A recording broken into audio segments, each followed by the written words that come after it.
Bonjour, c'est Lucille Bélan. Tous les 15 jours dans C'est compliqué le podcast, je réponds à vos questions sur les relations humaines. Amour, amitié, sexe, bref, tout ce qui vous touche, vous fait souffrir et vous préoccupe. Cette semaine, nous entendrons le témoignage de Mathilde, 26 ans, amoureuse des chiens, qui a décidé de ne pas en adopter un parce qu'elle habite à Paris, dans un appartement qu'elle juge trop petit pour le bonheur d'un animal. Elle souffre de sa décision et la question vire pour elle à l'obsession.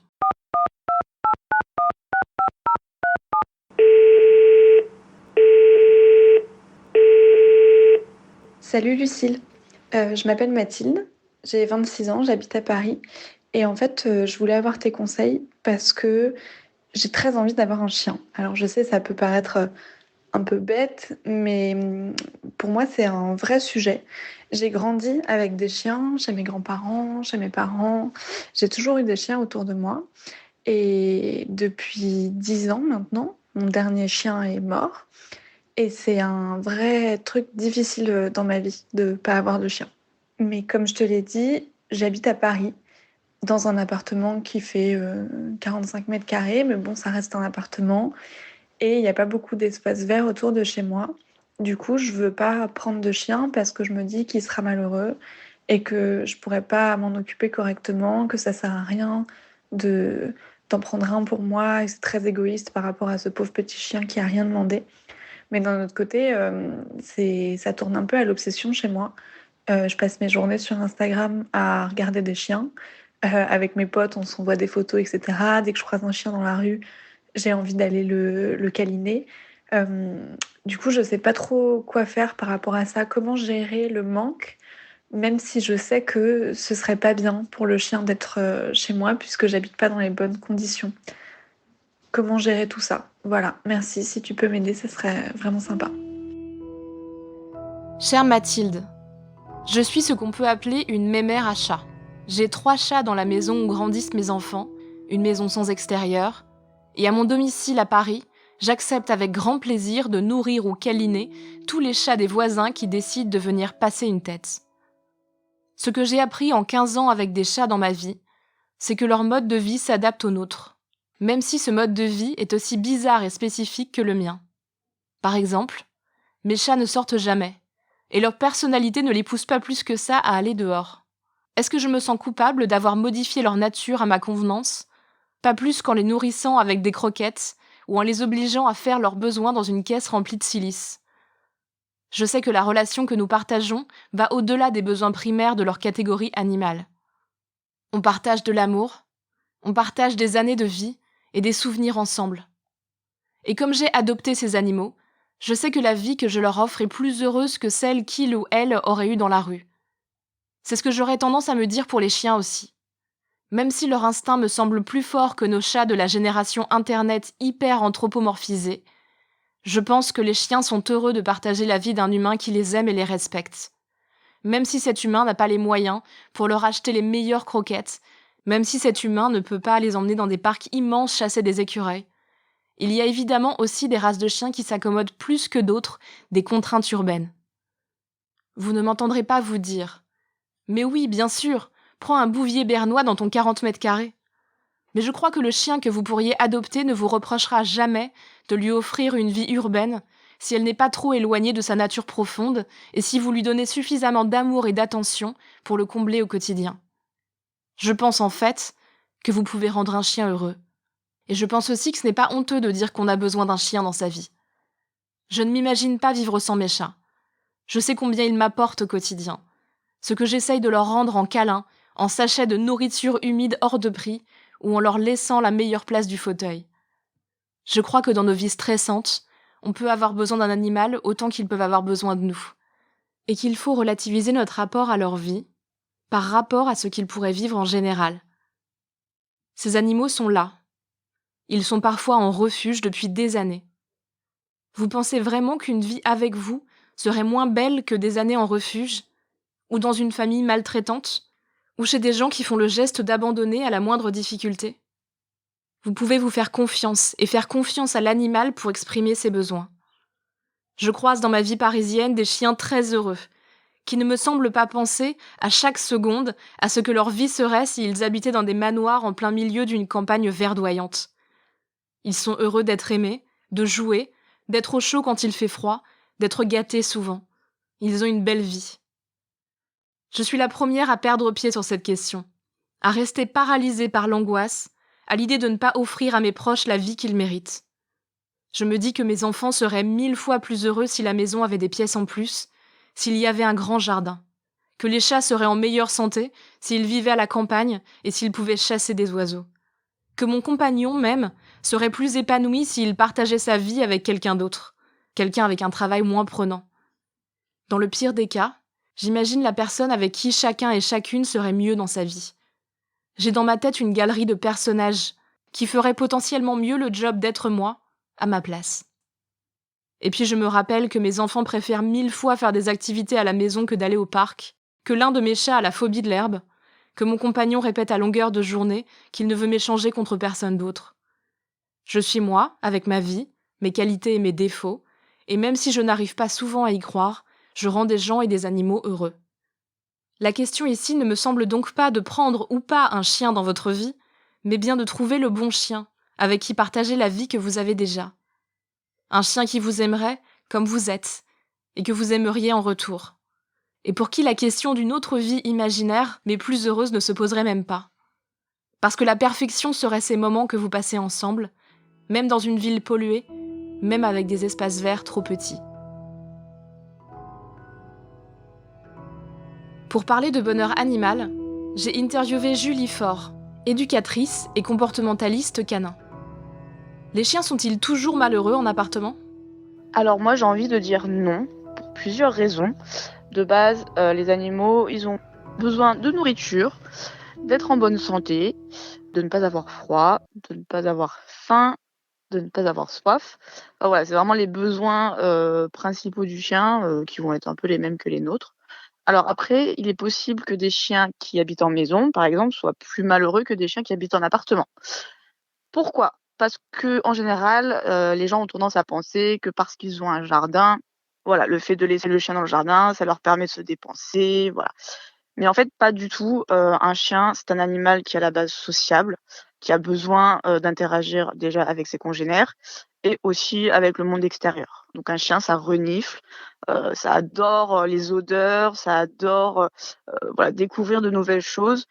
Donc si vous êtes en appartement, mais que vous sortez régulièrement votre chien, il n'a aucune raison d'être malheureux. Est-ce qu'il y a le moyen de rendre un chien heureux avec les problématiques de vie qu'on a aujourd'hui ? Alors je précise, je pense à nos rythmes de travail, aux appartements qui sont plus petits, ou à la pollution par exemple. Est-ce que vous pensez, puisque vous êtes spécialiste, qu'on peut quand même offrir une belle vie et rendre son animal heureux malgré tout ça ? Alors oui, j'en suis même persuadée. Après, j'imagine que tout maître responsable a dû prévoir ce genre de choses avant même d'avoir un animal, que ce soit pendant le confinement ou avant le confinement. Pour parler de moi, de moi avec mon chien par exemple, je travaille quand même beaucoup. Je me déplace chez les clients, donc qui rencontrent des problématiques avec leur chien et il s'avère que, ma priorité, c'est déjà je m'occupe de mon chien, après je vais travailler. Et dès que j'ai un moment où je peux rentrer chez moi pour m'occuper de mon chien, je prends ce moment. Si jamais, pour X ou Y raison, je ne peux pas revenir, par exemple, après 5 ou 6 heures d'absence, je vais faire en sorte que le soir, une très, très longue balade soit programmée pour que mon chien puisse se dépenser et puis, prendre du plaisir, rattraper le temps, en fait, qu'on n'a pas passé ensemble. Comment on voit que son chien n'est pas heureux avec la vie qu'on lui offre et comment on change ça ? Est-ce qu'on peut changer ? Est-ce que quand on a rendu son animal un peu malheureux, est-ce qu'on peut rattraper les choses ? Oui, tout à fait. Alors après, le principe du bonheur chez le chien, c'est un principe quand même qui est assez humain. Enfin, c'est très humain de penser qu'un chien est heureux ou malheureux. Alors bien sûr, les chiens ressentent des émotions, hein, comme tout être, vivant, j'ai envie de dire. Mais, je pense que nous, on se fait une idée vraiment, du malheur, comme quelque chose de vraiment terrible, d'atroce, ce qui est le cas, hein, en soi. Après, un chien peut ressentir de l'ennui, effectivement, si, d'habitude le maître l'emmène en forêt, faire des longues balades ou alors s'il a l'habitude de faire du sport, parce qu'il y a beaucoup de maîtres qui font du sport avec leurs chiens. Voilà, les gens qui aujourd'hui, sont amenés à être toujours en télétravail, qui ont très peu de possibilités de sortir par exemple, ça peut mener à un chien qui est un peu désintéressé de tout. Il peut y avoir plusieurs manifestations, notamment psychiques. En fonction du terrain anxieux, on va dire, du chien, on peut avoir des réactions type, augmentation de la destruction, donc des objets par exemple, que ce soit des objets appartenant au maître ou des objets appartenant au chien. Donc ça peut être le panier, ça peut être, les jouets, enfin plus que d'habitude. On peut avoir des chiens qui vont avoir des troubles de l'appétit, que ce soit manger plus ou manger moins, donc des chiens qui vont se laisser un peu abattre. Voilà, donc les manifestations sont vraiment, en fonction d'un individu, sont totalement différentes. Maintenant, c'est au maître, j'ai envie de dire, de se rendre compte et de regarder son chien, parce qu'il n'a pas la parole forcément.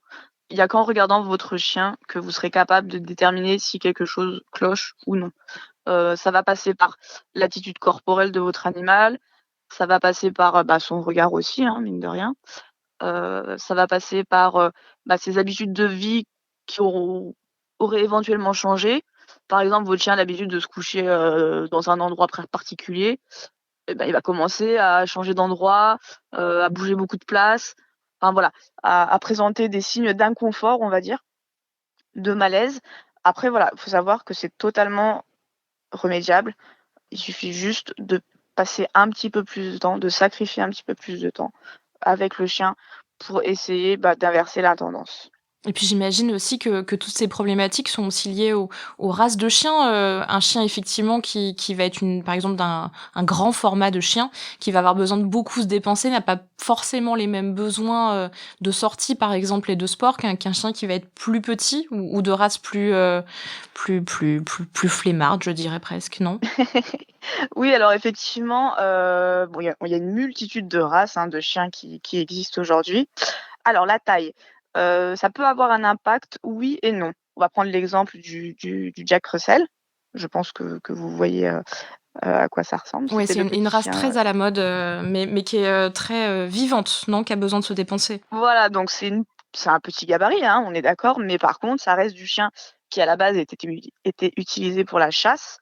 Donc c'est un chien qu'on appelle terrier, de type terrier.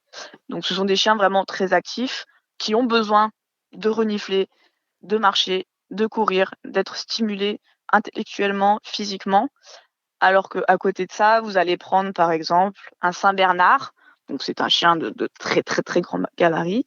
Ça va être un chien qui va être beaucoup moins endurant, c'est-à-dire, un Jack Russell, il peut courir 2 kilomètres, sans problème, il va pas être essoufflé, il va être en pleine forme. Vous prenez un saint-bernard, ça va être un petit peu plus compliqué, mais ça n'empêche qu'il a besoin quand même de se dépenser, sauf que ça va être d'une manière différente. Oui, donc en fait, il faut aussi dans son projet d'adoption, réfléchir, donc à ces problématiques de vie, mais potentiellement, il existe suffisamment de races de chiens pour pouvoir s'adapter aussi en fonction, donc des besoins de l'animal. En plus de sa personnalité, il y a aussi des caractéristiques liées aux races. Tout à fait, tout à fait, tout à fait. Par exemple, je sais pas, si vous êtes, une personne un peu âgée, mais qui reste en forme, qui a un petit appartement, qui peut sortir son chien que 3 ou 4 fois par jour et qu'elle a envie d'acheter un malinois, un berger belge, moi je déconseillerais. Un berger belge, voilà, c'est des chiens de travail exceptionnels, ça peut être des chiens de berger aussi, qui ont besoin d'être aussi énormément stimulés, tant mentalement que physiquement. Et il se peut que, ce type de ce profil de chien ne corresponde pas avec la personne âgée, qui a beau être en forme, hein, mais qui ne pourra pas assurer derrière, les besoins, du chien, quoi. Enfin, qui typiquement sont se dépenser. Voilà. Après, prendre un bichon, hein, on va pas rentrer dans les préjugés, mais, on va dire qu'une race type bichon sera plus adaptée à ce type de personne, ce profil de personne. Oui, puis même à la vie en ville, j'imagine, de toute façon, parce que c'est des chiens qui ont pas forcément besoin d'aller courir 15 kilomètres par jour. Exactement, et ça va être des chiens aussi plus disposés à rester tranquillement en intérieur, à avoir des gratouilles, enfin voilà, on appelle ça des chiens de compagnie, vraiment des chiens d'agrément, dits d'agrément, alors qu'un berger, belge malinois, par exemple, va plutôt rentrer dans la catégorie chien de travail, chien de berger. Voilà, donc c'est vraiment 2 races totalement différentes, qui ne sont pas utilisées, on va dire, pour les mêmes raisons. Voilà, ou adoptées pour les mêmes raisons. Oui, puis donc c'est aux gens de faire leurs recherches avant et puis de prendre des décisions en leur âme et conscience par rapport à ça, dans une enfin, en fait, ce genre de prise de décision de responsabilité presque. Oui, c'est vraiment une très, très grosse responsabilité parce que comme vous le disiez bien tout à l'heure, par exemple, Jack Russell, donc il y a eu un effet de mode, c'était surtout après la sortie du film, The Mask à l'époque. Il y a eu d'autres, effets de mode comme ça, il y a eu le cocker avec Bull et Bill. Il y a eu beaucoup de beagles aussi ces dernières années, beaucoup de bergers australiens. Donc ça, c'est une race qui a été, hyper, hyper à la mode, sur ces 2 dernières années. Ça pose des problèmes parce qu'il y a des élevages qui vont produire du chiot, intensivement, donc qui vont pas forcément faire des bonnes sélections au niveau des reproducteurs. Parce que vous allez avoir des gens qui vont vous dire: «Voilà, moi je veux un berger australien qui a les yeux bleus, qui a cette couleur, et qui fera cette taille».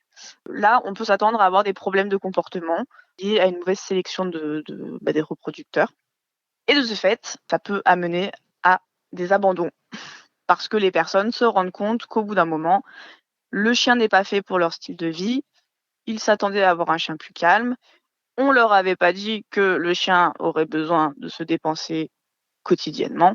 Voilà, donc il faut vraiment bien prendre en compte le fait qu'un chien peut être très beau, très joli, avoir une super bouille.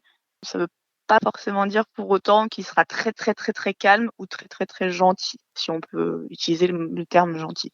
Voilà, et vous allez avoir des chiens qui vont être beaucoup plus réservés que d'autres. C'est comme nous, les humains. Donc vraiment faire attention déjà à la aux caractéristiques propres à la race qui nous intéresse.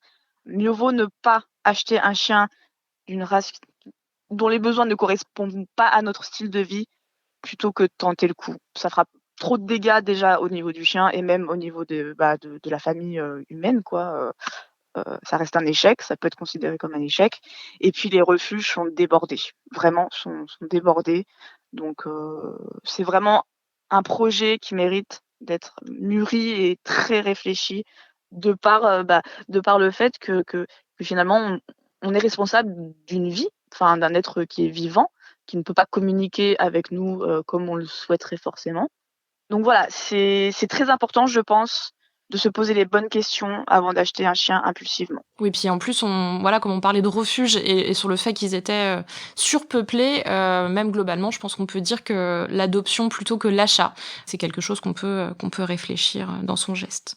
Est-ce que vous avez des conseils culturels, je pense à des livres, des films, des séries télé, sur cette problématique de l'adoption et donc à la fois de peut-être qu'est-ce qui se passe quand ça se passe mal et puis peut-être qu'est-ce qui se passe ou quels conseils on peut avoir quand ça se passe bien? Concernant les personnes qui souhaiteraient adopter un chien et qui sont un peu novices, on va dire, dans le domaine, alors je conseille un livre qui s'appelle «Le guide pratique du comportement du chien», qui est écrit par Edith Beaumont-Graf, donc édité aux éditions Erol.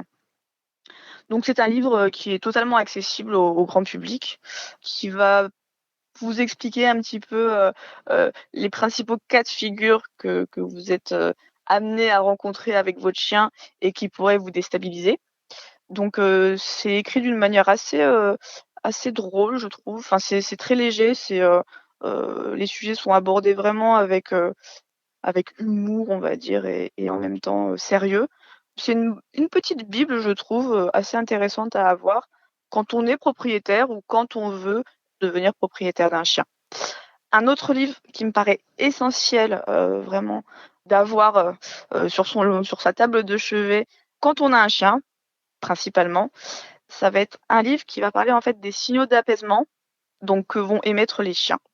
Donc c'est un peu leur manière de communiquer, en fait. Donc ce livre qui a été écrit par Turid Rugas, donc s'appelle «Les signaux d'apaisement, les bases de la communication canine». C'est un livre vraiment indispensable qui va vous donner beaucoup de réponses aux questions que vous pouvez vous poser concernant votre chien. Pourquoi est-ce qu'il est agressif avec, le chien de la voisine? Je comprends pas, alors qu'au début ils étaient amis, voilà. Donc c'est un livre vraiment qui va vous donner toutes les clés nécessaires, pour bien décoder votre chien, apprendre à lire sur son corps tous ces mouvements corporels qui veulent dire beaucoup de choses et qui nous paraissent parfois, banals. C'est-à-dire: «Oh mon chien bouge la queue, ça veut dire qu'il est content». Eh ben, pas forcément. Un chien peut bouger la queue pour de nombreuses raisons et justement en fonction des situations dans lesquelles ce mouvement de queue va se produire, bah, il peut y avoir différentes raisons. Ça peut être l'agressivité, ça peut être l'excitation, ça peut être la peur, ça peut être la joie, voilà. Donc ça, c'est un livre vraiment, définitivement à avoir, sur sa table de chevet. Pour aller plus loin, je vous conseille cette semaine de découvrir ou redécouvrir le compte Instagram américain de Kitten Lady. Malgré son nom, cette influenceuse engagée recueille dans son refuge et via son association des chiens comme des chats, et même parfois aussi des canards et des cochons. En plus de partager des photos mignonnes, elle donne des conseils au quotidien sur la prise en charge des animaux en bas âge, mais également sur l'engagement que les humains peuvent décider de prendre sur le bien-être animal en général, que ce soit dans la stérilisation de masse des communautés de chats au sein des quartiers, ou encore la mise en place de circuits de solidarité pour la prise en charge d'animaux abandonnés ou malades. C'est une véritable inspiration au quotidien si vous aimez les animaux et souhaitez réfléchir à comment leur offrir une vie meilleure dans la société dans laquelle on vit. C'était C'est compliqué le podcast. Merci aux merveilleux Benjamin Septem-Ours et Aurélie Rodriguez pour la réalisation et le montage. Si vous aussi vous voulez témoigner, n'hésitez pas à me laisser un message vocal. Vous pouvez vous enregistrer sur votre téléphone et nous envoyer ce message par mail à cestcompliqué.slate@gmail.com ou nous envoyer un message vocal par WhatsApp au 07 61 76 74 01. N'oubliez pas de me laisser un prénom ou un pseudo, votre âge et éventuellement votre ville. Enfin, l'adresse mail cestcompliqué@slate.fr et la chronique hebdomadaire reste toujours d'actualité. Si ce podcast vous a plu, n'hésitez pas à vous abonner, nous mettre 5 étoiles pour nous soutenir, laisser un commentaire ou en parler autour de vous. Tous les autres épisodes sont à retrouver sur slate.fr ou votre application de podcast préférée. Merci à toutes et à tous, et à très bientôt.